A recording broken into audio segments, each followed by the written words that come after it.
Hello students.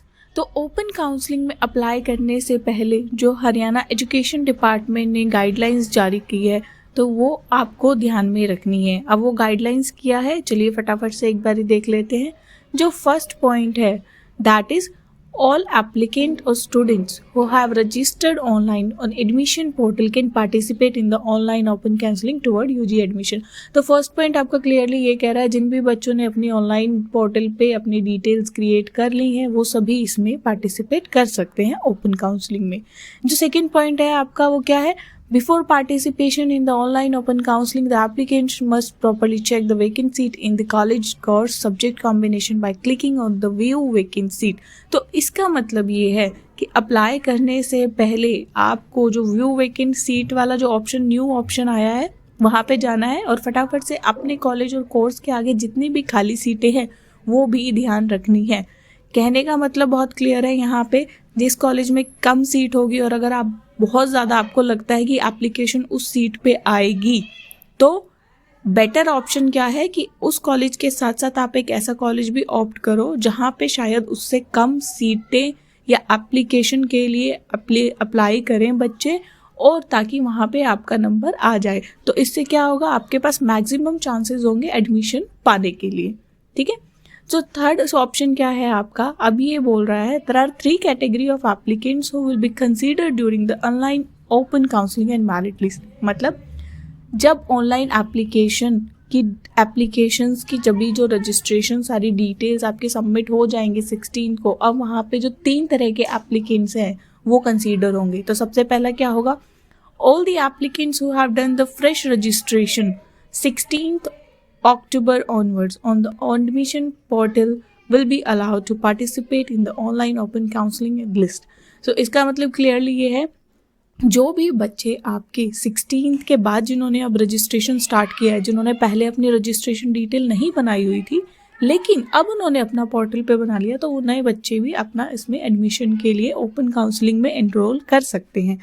तो second क्या है, those applicants who were not in the list of first and second merit list along with the applicants against which some objection were raised during the online document verification will automatically be allowed to participate in the open counseling merit list।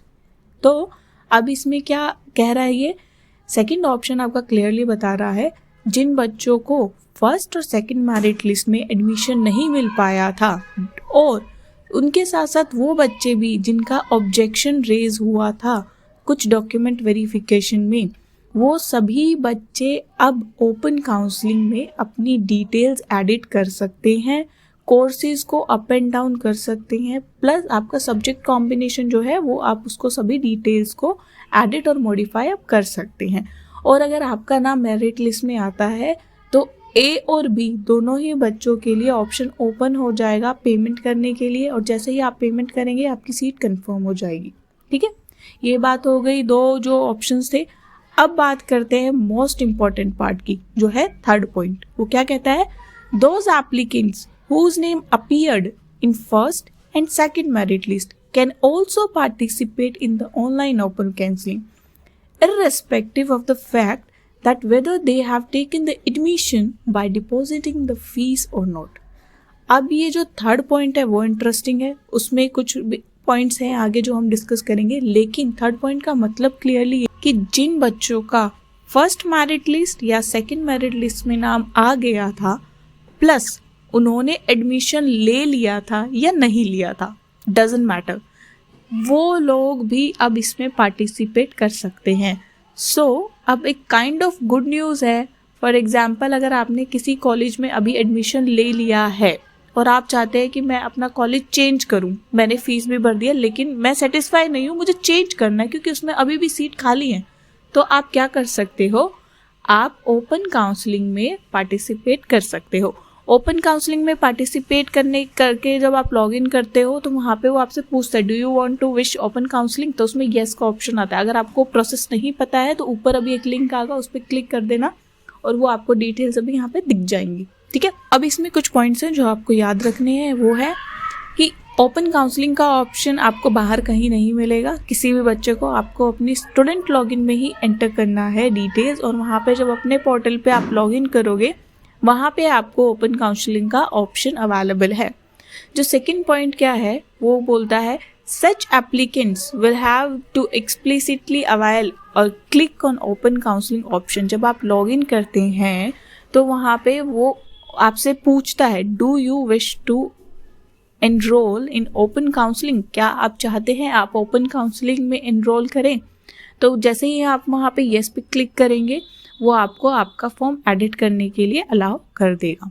अच्छा, अब जो third point है इसमें क्या है, after participation in the open counselling if name appears in the open merit list they will be able to make the fee payment and confirm the seat.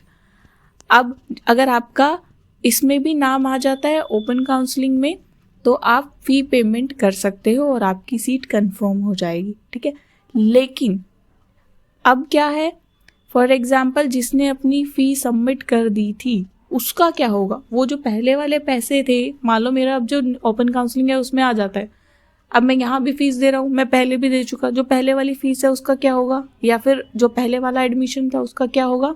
अब देखो जो लास्ट पॉइंट क्या कहता है कि जिसने अपनी फ़ीस सबमिट कर दी थी during first and second merit list they will be able to make the fresh payment. उनको भी अब ऑप्शन मिलेगा एक नई पेमेंट करने का, मतलब आप अब भी अपना परस्यू कर सकते हो एडमिशन किसी और कॉलेज में।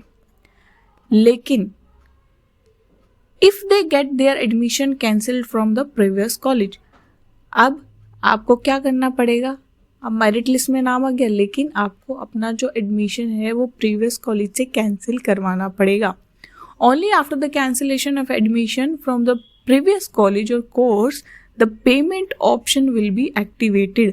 अगर आपके जो पुराने वाले कॉलेज जिसमें आपका नाम आ गया था वहाँ से आपका एडमिशन कैंसिल होगा तभी आपके लिए जो पेमेंट का ऑप्शन है ओपन मेरिट लिस्ट में वो इनेबल होगा, तभी आप उसमें अपनी पेमेंट कर पाएंगे और आपकी सीट कंफर्म हो जाएगी।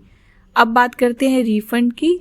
रिफ़ंड ऑटोमेटिकली किया जाएगा प्रीवियस कॉलेज से as per the student norms, ठीक है। अब नीचे जब आप इस गाइडलाइन को देखते हैं वहाँ पे एक नोट में करके 2 पॉइंट्स लिखे हुए हैं। वो क्या है कि applicants want to edit complete details mention in the registration form he और she allowed to use OTP based option only once from the student login. मतलब आप अपने फॉर्म को एक बार ही एडिट कर सकते हो, it will not allow you to edit again and again. सिर्फ एक बार आपको ऑप्शन मिलेगा, अगर आप फाइनल सबमिट आपने सब एडिट मॉडिफाई करके रख दिया है, आपको सिर्फ एक ऑप्शन मिलेगा OTP बेस्ड। OTP बेस्ड मतलब आपके फ़ोन पे OTP आएगा, कोड आएगा जिसके थ्रू आप उसको अनलॉक कर सकते हो। सेकंड क्या है, student will have to submit a request letter for cancellation of the admission to the college concern. So जो सेकंड पॉइंट है वो आपका बताता है कि स्टूडेंट को फर्स्ट एडमिशन से कैंसिलेशन लेने के लिए आपको एक रिक्वेस्ट लेटर सबमिट करना होगा और now it is totally up to the college कि वो लोग अप्रूव करते हैं, रिजेक्ट करते हैं या करते हैं। तो रिफ़ंड के रिगार्डिंग बच्चों अभी कुछ ज़्यादा इन्फॉर्मेशन नहीं आई है कि कितना % रिफ़ंड होगा या फिर फुल इन्फॉर्मेशन आप फुल जो फीस है आपने सबमिट की है वो रिफ़ंड होगी, वो देखना पड़ेगा कैसे क्या रहेगा। प्लस आपका कैंसिलेशन के लिए आपको अप्लाई कैसे करना है वो भी एक ऑप्शन देखने का रहेगा।